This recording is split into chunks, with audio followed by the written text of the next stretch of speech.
You have your truth and I have my truth. Could this really be true? It can't, because if your truth and my truth are both equally valid, then that would mean that my truth, that there's only one truth, would have to be valid. And that would cancel out your truth also being true. I hope this makes sense. If it doesn't, let me put it another way.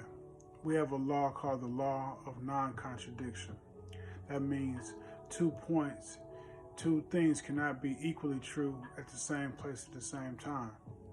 It can't be night and day here in Houston at the same time. I cannot be alive and dead at the same time. And this goes with every other fact there is in life. Every other truth is only true. If I'm here, then I'm here. I can't be anywhere else. If something is blue, then it's blue. It can't be blue and green. Whether you believe something or not is a lot different than whether something is true. And this also goes with our morals. Our morals are given to us by a creator because we are created. And whenever you create something with a purpose, it has that purpose. If I make a fork, that fork is for using to eat with. Now, of course, you can use it to stab somebody. If that's what you want to use it for, you might stab somebody with that fork. But that doesn't change the purpose it was made from. The purpose is given to the fork by the creator of the fork. So when you make something with a purpose, that is what it's supposed to be used for. This is the same way with us. Whenever God created us, he created us with a purpose, and that is the truth of our purpose. The morals that we have were given to us from our creator. So whatever God says is good, and that is the truth. Whatever God says is true, and there's no way around that because he is the creator of us. So here in John 14:6, Jesus answered and said, I am the way and the truth and the life. No one comes to the Father except through me. So here Jesus is saying that he is, as a person, manifested truth. So everything about him is true.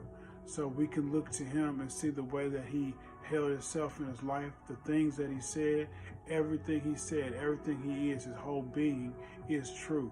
He says that there's no other way to the Father except through him. So that means there's no actions we can do. People think that, okay, well, I'm not sure if I believe in God, so I'm just going to be a good person and hopefully I can get to heaven. That's not what Jesus says. Jesus says you have to go through him. How do you go through him? Through belief in him. So this is the only way to get through him, and this is the truth. There's no other way around it because Jesus is the creator. The Bible tells us that everything on this earth and everything in the heavens, everything seen and unseen was made through Jesus Christ, made by Jesus Christ. He was there in the beginning. So in the beginning was the Word was with God, and the Word was God. And then the Word became flesh, and it dwelt among us. So this is what Jesus was. Jesus was coexistent with the Father and the Holy Spirit all in the beginning. The Spirit of God hovered over the face of the earth when it was just in liquid form, and gave life to all the creatures that we see today, to us as humans, and it made the land, and it separated the light from the dark. All this was all together from the beginning, the Father, the Son, and the Holy Spirit. And then the Word, Jesus, became flesh. So he's been here from the beginning, and everything that was here before us is what made us to know what this life is. So, God's logic and God's ways were here before us. So in order for us to know what good is, in order for us to know what truth is, we have to go to what was here before us. And that's what Jesus is. Jesus is an eternal being.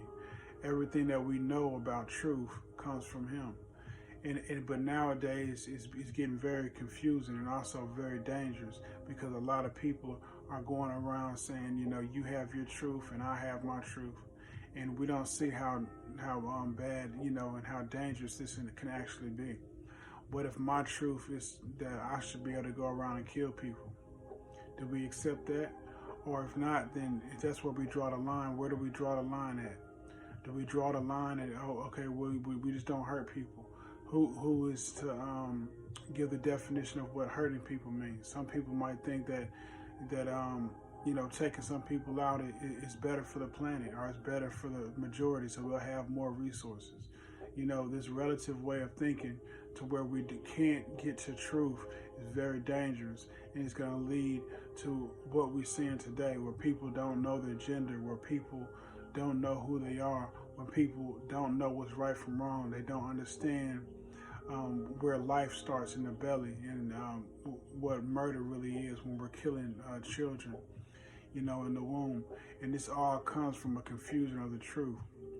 Once we go back to the source of truth, Jesus Christ, and the word that's been left for us in the Holy Bible, then everyone can be on the same accord of truth, and will understand that there's only one truth, and there's no way around it.